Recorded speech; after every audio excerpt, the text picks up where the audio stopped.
Don't say follow on TikTok. Don't say follow me on TikTok at Mateo L. DeMuro. All one word. Yeah, don't say that. Okay, we are simplifying radical expressions. Let's go back to grade 10. You guys remember how to do these? Prime factorizations. These are all perfect. And these are all perfect. So two numbers that multiply to 121 is 11 times 11. So you're looking for groups of 2 because it's the side length of a square, right? This represents the area of a square. You're trying to figure out the side length. The side length would have been 11. Okay? If it's a cubic root, then it's the sides of a cube. You can have negatives under the cubic roots, by the way. So can you think of 3 numbers that multiply to 64? 4. Yeah, 4 times 4 times 4. Wait, where'd you get 11 from? 11 times 11 is 121. Oh, yeah. These are all perfect squares, perfect cubes. Right? Otherwise, this is a little less obvious because those are prime, so that's kind of tricky. So the answer to this one's -4. What if you didn't realize it was a perfect cube? What's your strategy from grade 10? Break it down. You just use a calculator. Yeah, I wish. You break it down. What does that mean? Like you're right, but what expand? Like so you would say, oh, what two numbers is it multiplied? Someone help him out. You're on the right track. Yeah, check. Factor tree. Yeah. Is prime factorization something that rings a bell? Yeah. Right? Like you're trying to break this down into a product of its prime factors. So like just start with two numbers that multiply to 64. Let's ignore the negative for now, okay? Just for simplicity, we'll ignore the negative for now. So let's just do positive 64. So what two numbers multiply to 64? 8 times 8 is 64, okay? And so you make this factor tree and you keep going until each branch is prime. So 8 is what? 2 and 4. 2 and 4. So then you're like, okay, so 2 is prime, so I circle it. 4 isn't, so I keep going, and that's 2 times 2. And then you got to do this branch. So it's 4 and 2. That's prime. Circle it. 2 times 2. So the answer is 2 times 2 times 2 times 2 times 2 times 2. So another way to do this would have been to write 2. How many 2's is that? 6. Now, it was negative, so what do we do? If we throw a negative out here and a negative out here, then that doesn't work. Let's just ignore the negative. My point is, you're looking for groups of 3 of the same number for a cubic root.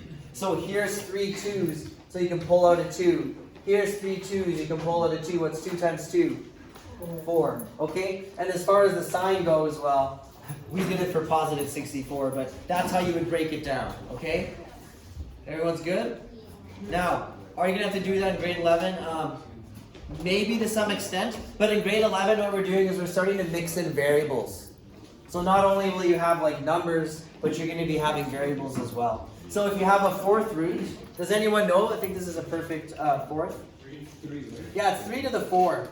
Yeah, 3 to the power of 4 is 81. So I'm looking for groups of 4 of the same number. That's what the index tells you, is we're looking for groups of 4 of the same number. So I can pull out a 3. And the answer to that one's 3. But if you didn't know that, you might say, well, that's 9 times 9. And that's 3 times 3, and that's 3 times 3. So I have 4 3's, okay? Yeah? -3 is also possible. Yeah. Sorry, which one? For the answer. Oh yeah, you could do plus or minus, but generally we'll just take the principal square root, which is the positive one. Yeah, but you're right. Yeah. Yeah, could have been plus or minus 3, right? Do you guys agree? Yeah. Like if you had -3 times -3 times -3 times -3, that's still positive 81. Yeah? There's some chatter, so I don't know if we're okay. Wait, but like, but we would always just need to write the positive. Technically, this is the correct answer. I believe if you just wrote the positive one, which we call the principal square root, then you'd be okay. Like I wouldn't have marked you down for just writing 3. Yeah. When we're solving equations, though, we often have to consider if it's plus or minus. So that is something that I'm glad someone said. All right, I don't want to get too bogged down in the grade 10 review. So let's take a look at grade 11. This is just a reminder of the multiplication rule or property for radicals. Like basically it's just saying, look, for any index, if you can break it down into a number times another number, you can write it as 2 separate square roots, and they're just being multiplied together. Okay? Like, if you want an example, like maybe I'll do an easy one, like if you got the square root of 12, well 12 is 4 times 3. So you might write it like this, and then you could write it as the square root of 4 times the square root of 3, and you could leave it like that, or you could say, hey, the square root of 4 is 2, so I can't evaluate the square root of 3, so you would write 2 times square root of 3 like that. That's where we're headed in this course. Now, was this grade 10? Like, did you have answers like that in grade 10? I can't remember. Yeah? Okay. All right. So yeah, you can use this property however you like, you know, to write it as two different radicals. It's always using multiplication. This is a review of all the different terms. So n is the index. The radicand is just the piece that's under. Does anyone remember what this line is called? This line right here. Starts with a V. Something with a V line. Okay. It's called the vernacular line. It's just a fun fact that I never forgot from whatever grade we did that in. Vernacular line. You guys look horrified. All right. Okay. Would we ever need to know that? No. No. Or is it just kind of fun? It's just a fun fact. Yeah. Throw it out at parties. Be like, hey, did you know the line on top of a radical is called the vernacular line? In that voice. Okay, the whole thing's called the radical. Okay? This is like the opposite of you guys. You guys aren't very radical. Right? You guys are. Very funny. Moving on. Okay, take a read through this. I'm not going to read it to you. Shh. I think I just did an example of this. So basically, this simplifies down to that. Okay, so this is what we call completely simplified. So you've reduced the square root or whatever the radical as much as you can. Watch out for the words mixed radical. Okay, we'll often say, write it as a mixed radical. I have a question. If you were going to go back, because this always seems to be something that is incredibly difficult, but I don't think it is. If I gave you this and said, write as a whole radical. Whole with a W here, whole radical. So if I said, take 2 times the square root of 2, what is it as a whole radical? Okay, so I mean, like, you're like, well, I know it came from here, but how did that happen? So it's like, if you pulled a 2 out from a square root, how many 2's would there have been underneath the square root to pull out a 2? 2. So you'd be like, okay, if there's a 2 out here, then there would have been 2 times 2, that would have been this 2, and then there's the original 2, and then you can evaluate that, and you can say that's the square root of 8. Yeah? That's a question that always pops up somewhere. There's an even easier way to think of it. You can also just say, hey, the index is 2, so take any number that's outside, raise it to the power of the index, and then multiply by whatever's in there. So 2 squared is 4 times 2 is 8. Okay? So hey, if I gave you a cubic root, if I had the cubic root of 2, and I had a 2 out here, all you got to do is take this number, put it in there, raise it to the power of the index, multiply by whatever's in there. Don't forget to recopy your index. So this would have been the cubic root of, what is that, 16? Did I do that right? Yeah? Yeah. Okay. I think it comes up later in the notes, but it just occurred to me now, so we covered it. Questions? Okay, let's do these examples.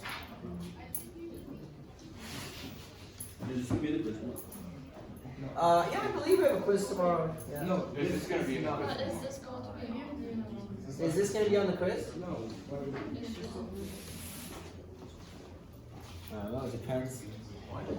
Do you guys want it on the quiz? No. Why not? Obviously no. Oh. Like, why would he have questions? If you guys are extra good, maybe I won't put it on the quiz. Just kidding, it won't be on the quiz. Yeah. Wow, you're so nice specific, Yeah, thank you. Alright. No, because we're just covering it today, so I don't think it's fair to in 24 hours to give you a quiz on it.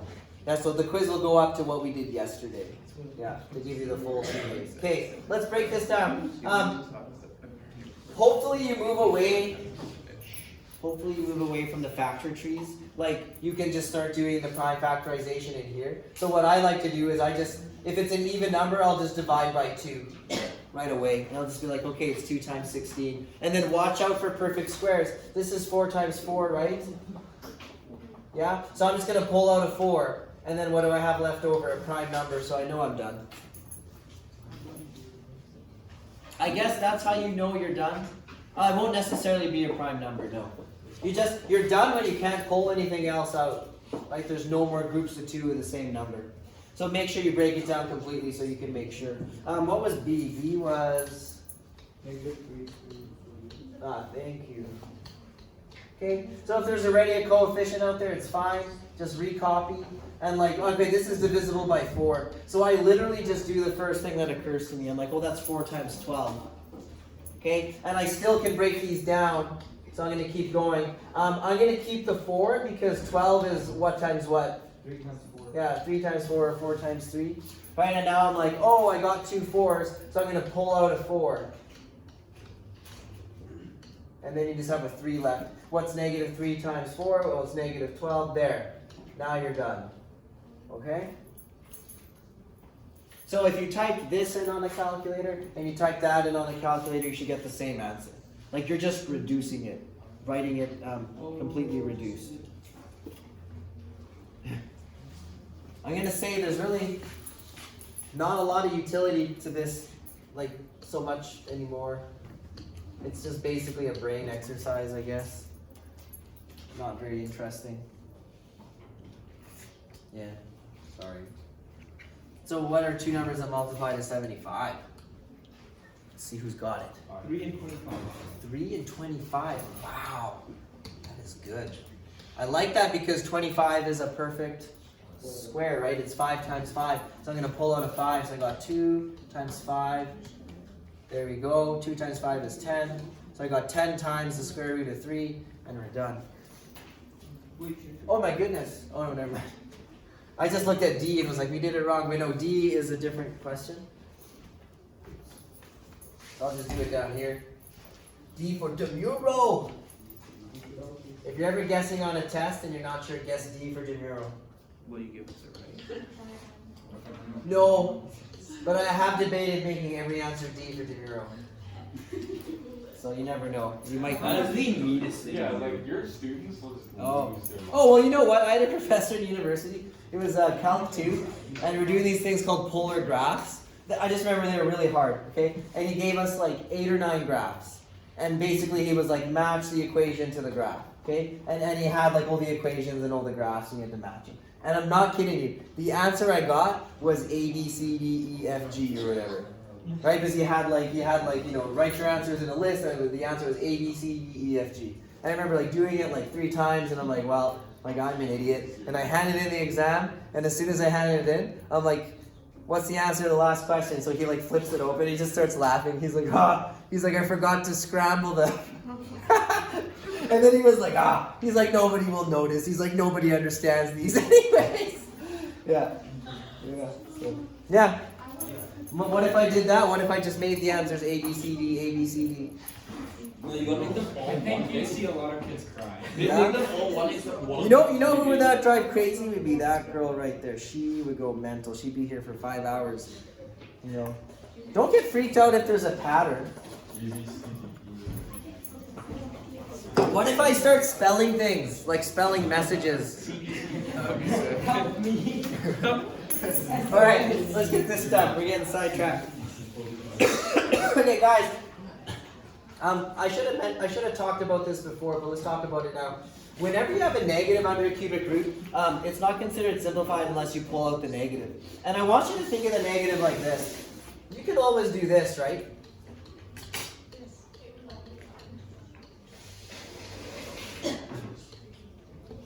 What's negative 1 times itself 3 times? Is it still negative 1? Yes. So, can I pull out 3 of the same number? Yes. So what I'm trying to point out is that when you have a negative under a cubic root, or a 5th root, or a 7th root, if the index is odd, so I'm just going to write odd index, pull out negative. So you can automatically say, hey, I can write a group of 1s that are all negative, and I can pull it out. And then you're just left with the cubic root of 16, okay? So you can always pull out the negative. Did everybody get that? Yeah. Yeah, in the So back we there? just kinda invert. Okay. Okay, so you can always pull it out. And then what's the cubic root of 16? No. That's 8. So that's So negative 2 times negative 1 is 2. And then I guess 16 is like 4 times 4, which is 2 times 2 times 2 times 2. So how many 2's can I pull out? Well, I mean, I got a group of 3 2's, which means I'm pulling out 1 2. So I got 2 times 2 times the cubic root. There's still 1 2 left. So I have 4 times the cubic root of 2. Okay? So again, the big takeaway.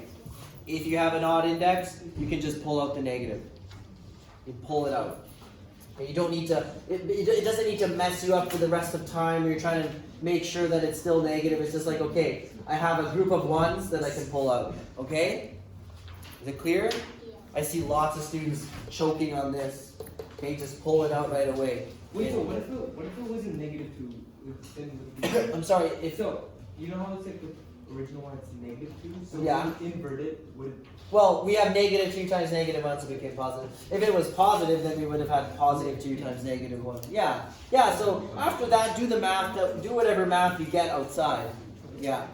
You just pull out a negative 1. You're just pulling out a negative 1. If it's Yeah, and then you got to think about how it's going to affect the numbers outside. But Yeah. only if it's odd. Yeah, only odd index. Yeah. you can't. You can't have a Yeah. square root of You can't have a negative number under an even index. Oh, so then that would just be normal. Like you can't have like negative 4. Like you can't evaluate this. Yeah. Okay, but you can evaluate this, and there's 2 ways to evaluate it, right? You can think of it as 2 times 2, and the answer is 2. Or you can think of it as negative 2 times negative 2 and get the answer negative 2. It's not really working at the edge of the board, okay? This doesn't really make sense intuitively because remember, this is an area, right? So this is the side length of a square. A side length of negative 2 doesn't make sense. That's why we often only take the principal square root, which is the positive one. But there are times where the negative one might have a meaning, okay? Is that clear? What if you have a negative? You know when it's like to the second or to the third cube root. What if it's like a negative? Sorry, you gotta say that again. If So you have a cubic the original root, one, it's like negative 2's, like to the cube root of negative 16, right? negative 2 times To the cube root of negative 16. 2, like what do you mean 2? Like no. To the power? Yeah. Cube root of times negative the 16. cube root of What question? The first one, the top one. Oh, you're talking about Yeah. one of the ones we just did? Yeah. So what Okay. if it was Which one? D, number D. Okay, number D. Number D. okay. Okay, so what if the 3 was a negative? This 3? Yeah. Oh no, the index will always be positive.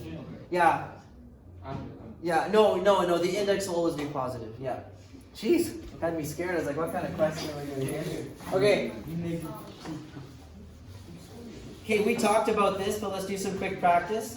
Right, so taking a mixed radical, writing it as an entire radical. So like I said, honestly, just take this, raise it to whatever power the index is. If there's nothing there, what's the index?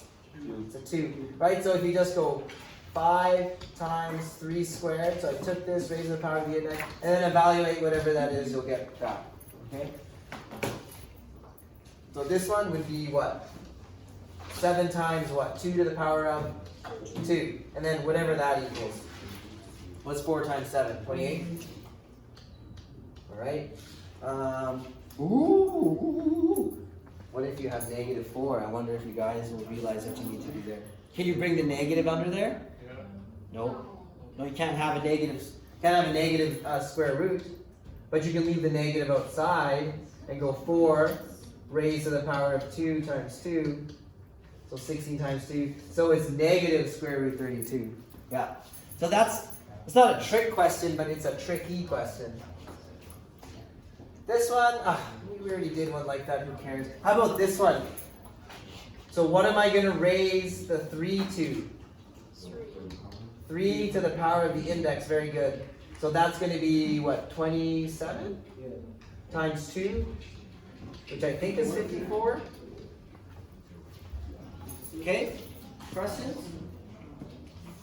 How many marks would you lose if you forgot the index? How many marks would you lose if you forgot the index? Many, many marks. Because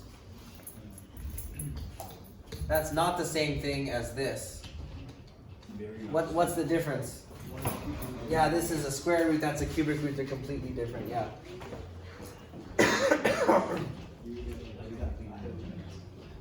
Yeah, like, I don't know, it depends how many marks the question is, right? So, you'd lose something, half a mark or a mark. Okay, I just want to make sure we get to the actual grade 11 stuff. So I'm actually going to skip this. This is not going to be super duper important. And it's really just review from grade 10. I would like to review this because people often forget. So what if you have the square root of a fraction? Well, I just want to remind you that there's this law that you guys did in grade 10. If you got the square root of a fraction, it's equivalent to square root of the numerator divided by square root of the denominator. And actually, I should put a little n in here. It works for any index. Right? So as long as the index is the same here and here, you can do that. So if I say, hey, write the square root of 8 over 27 as a mixed radical, well, my first step is to be like, well, that's the square root of 8 over the square root of 27, and then evaluate them individually. Right? So this is 4 times 2 underneath the square root. 27 is, I guess, 9 times 3. Never do this, by the way. Like where I'm writing equals, equals, equals, don't ever do that. You should be going on a different line. So square root of 4 is 2. Square root of 9 is 3. So you have 2 times square root of 2 over 3 times square root of 3. Check and see if there's anything you can simplify between the coefficients. Is there anything? No, so you're done. Okay, this question comes back. Boy, just can't get away from this question. It's the most important question in the world. So this is 3 times the cubic root of a third. So if I'm going to bring the 3 in, I'm going to go cubic root of 1 over 3 times 3 raised to what power? 3. Okay, and it's just over 1, right? Yeah. So let's see, does anything cancel in here? Yeah, like you got 3 3's on top, 1 on the bottom, so I can reduce the power. So I got the cubic root of 3 squared, which is 9. So you're done.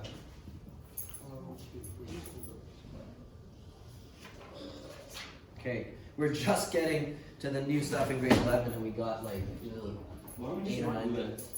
I know we got it. Yeah. It's because we took more time reviewing the stuff from yesterday, so it's okay. We'll get, I mean, the worst case scenario, I'll finish off tomorrow, but yeah, all these questions, oh geez, oh I hate this stuff. Okay. Yeah, here we go. Take a read. So, radicals involving variables, that's sort of the new stuff. I don't think we did that in grade 10.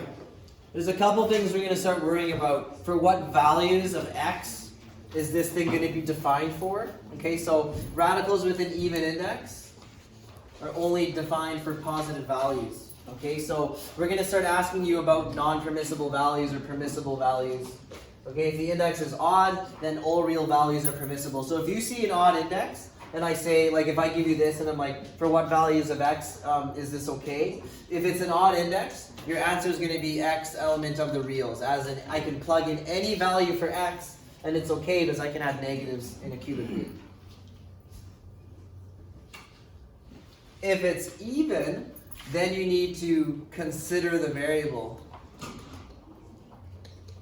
So actually I'm going to say consider the power. I'm going to say consider the variable and power. So look at this question. If I were to plug in -1 for x, would that be okay? No.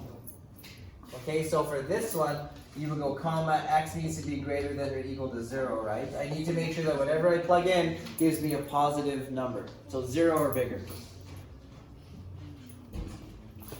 Check out this example down here. So it says, for which values of the variable is each radical defined? So let's take a look at A. Whoops. It's an even index? Yep. Yeah? Look at the power of the variable. X to the 3. Will I get a negative number? Yep. Well, you can. Yeah, you can, right? Like if I say x is -1 and I go -1 to the power of 3, it's still -1, right? So if I plug in a negative here, I'm going to get a negative in here, yeah? Yeah. Okay, so that means that x needs to be greater than or equal to 0 for that one. Compare it to this one. I'm going to make up a new one. Same question, just slightly different. So what if it was raised to the power of 4? What's going to happen if I plug in a negative number? You'll get a positive number. So for this question, I can plug in any value for x. Because it's raised to the power of 4, it's going to become positive. If you see an odd index, don't even check. The answer is x element of the real because you can have negatives under there. So you don't need to look at anything. Odd index, that's the answer. Does that make sense? Excellent. Yeah, well, odd indexes can have negative numbers. So you don't need to think about anything. It doesn't matter what the power is. It doesn't matter anything. It says, I can plug in any number. Yeah? That's what I'm saying. You smell what I'm cooking? Good. Okay, so now let's actually think about it. So basically we're going to look at a bunch of examples. So let's practice simplifying radicals. We're also going to remember to talk about what values are permissible. Okay, so for every question that you do from now on, whether or not it asks, you're going to want to state, so before you solve it, you're going to want to say, okay, well it's a square root and I'm squaring the number, so what can I plug in? Can I plug in any value for x? Yeah, so you'll just go like this. You'll say x is an element of the reals, and then you can go figure this out. So back to prime factorization, so x squared is x times x. So do you have two of the same number? Two of the same variable in this case, yeah? So you can pull out an x, and then there's nothing left. So the answer is x, and then you go comma, state your permissible values. So over here, just off to the side, before I do it, I'm going to say, well, it's a square root, and it's an odd power, so it's going to have to be x greater than or equal to 0. And now I'm going to go solve it. So x to the 3 is x times x times x.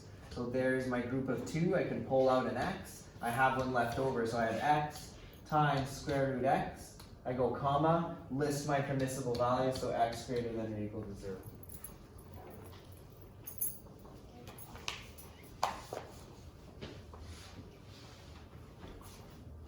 I wonder if you guys are going to see the pattern soon, or like an easier way to do this. Like if I have x to the 4, I can plug in anything, right? Power of 4 will make any negative go away. And then I'm going to start reducing this. So x to the 4 means I have x times x times x times x. So there's a group of 2 x's. There's a group of 2 x's. So I'm going to get an x from that one and an x from that one. So x times x is x squared. There's nothing left under the radical sign, so it's gone. And then I just go comma and state your permissible values. There. So I wonder if I can do this a bit quicker for this one. First of all, what can I plug in here? What are my permissible values? X greater than or equal to X 0. greater than or equal to 0. Okay. X to the 7. And I don't want to write 7 x's like a chump, right? I know that every 2 x's is going to pull out an x. So maybe I might start writing it as x squared times x squared, right? That's x to the 4, x to the 6, x to the 7. And now I can just circle. There's an x. There's an x. There's an x. And I got one left over. So I have x to the 3 times square root of x, comma, list your permissible values, x greater than or equal to 0. Excellent. Cool? How's that? Excellent. Okay. What if, ooh, this is ugly. X to the 15. Oh my goodness. How many groups of 2 will we get? 7, right? Because x to the 14, that would give me 7, right? You just cut it in half. And then I'd have 1 x left over. So, I have x times, oh my goodness, what have I done? I wrote it, yeah. Sorry, x to the 7 times the 1 left over. And then we didn't talk about our permissible values, but it's an odd power, so x has to be greater than or equal to 0. All right. So, come up with a quick method for the simplification based on odd or even exponent values. Well, if it's an even exponent value, x is an element of the reals. If it's odd, it's x greater than or equal to 0. Okay, that's just based on the exponent values.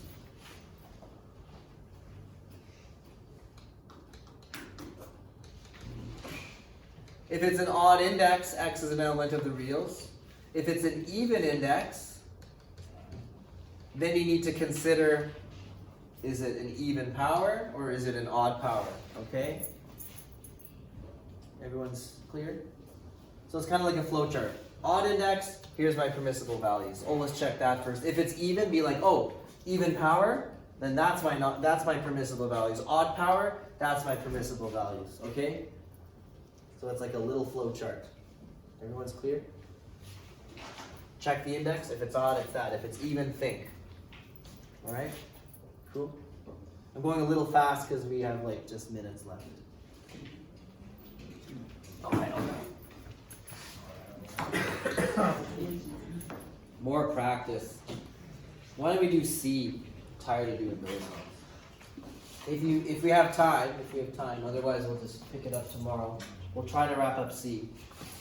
So if you have more than one variable, you'd have to worry about the interplay between them. We don't worry about it too much. We'll just do them separately in grade 11. So for x to the 7, it would have to be greater than or equal to 0 because it's odd. For y to the 4, you could plug in anything because it's raised to the power of 4. So those would be the permissible values. Then you got to go do the question like this. So 12 is 4 times 3. So break down the number and then break down each variable individually. So x to the 7, I like to write it in groups of 2 because it's a square root. So that's 4, that's 6, that's 7. And then y to the 4, well that's y squared times y squared. So square root of 4 is 2. And then I get an x, so I have times x. I get another x.